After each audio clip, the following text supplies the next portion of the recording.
أدباؤنا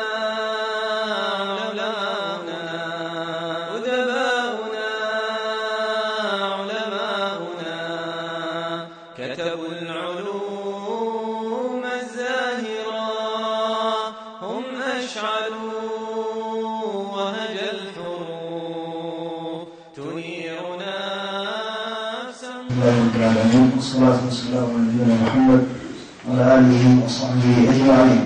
نشكر الأستاذ الدكتور أحمد الزيداني هذا التوضيح عما حصل في منتدى الدكتور غالب القرشي. وقد قابلت الشيخ عارف الصبري بعد المنتدى وقال أبشر فقد بيض الله وجوهنا، قلت جزاك الله خيرا، لكن ما أعطاني التفاصيل التي ذكرها الدكتور أحمد الزيداني. أيها الأخوة، يقول هذا الشخص أن الشريعة ليست في خطر، وأنا أقول أن مثل هذا الكلام إما كلام جاهل أو كلام ملبس على الناس بما يلبس الحق بالباطل. والله عز وجل نهى عن هذه الصفة لأنها من صفات اليهود: ولا تلبسوا الحق بالباطل وتكتموا الحق وأنتم تعلمون. الذي يعتقد أن الشريعة ليست في خطر هذا الشخص بين رجلين: إما لا يعلم الآخر، هو شخص جاهل يعرف، وإما شخص عالم وعارف فيصدق عليه أنه ممن يلبس الحق بالباطل. لا، أمر نراه جميعا، نحسه ونشاهده، نلمسه، نقرأه. كيف ليست الشريعة في خطر وهي لم تذكر بكلمة واحدة في المبادرة؟ كيف لا تكون الشريعة في خطر والأمم كلها قد تكالبت؟ وأنا أوصف هذا بقول النبي عليه الصلاة والسلام: يوشك أن تتداعى عليكم الأمم كما تتداعى الأكل إلى قصعتها. الآن الأمم المتحدة كلها ومجلس الأمن يأتي إلى اليمن في سابع بادرة أو ثامن بادرة في العالم، يجتمع في اليمن. ما يريد من اليمنيين؟ يريد منهم البترول والاقتصاد والغاز الذي يسير له الدعاء. أفقر الدول من أفقر الدول في العالم اليمن.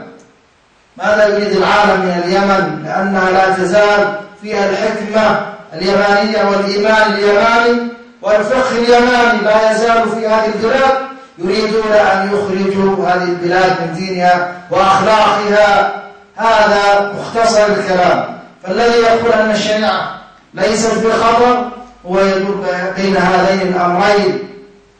كيف لا تكون الشريعة في خطر ولا أحد يتكلم عنها حتى على استحياء، حتى يذكرها باستحياء؟ يخرج بعض العلماء على قناة سهيل وغيرها ويسأل عن العلماء ويسأل عن الشريعة وكذا، ثم لا يذكر هذه الشريعة ولا يذكر العلماء ولا حقهم في هذا الحوار. إذن ما الذي هو في خطر؟ لا ندري. هناك في يعني الحديث عن النبي عليه الصلاة والسلام أنه قال: إن الله لا يقبض العلم انتزاعا ينتزع من الناس، ولكن يقبض العلم بقبض العلماء، فإذا لم يبق عالما اتخذ الناس رؤوسا جهالا. مثل هذا الشخص يؤتى به تحت الطلب. أنا أقول أنه مفتي تحت الطلب.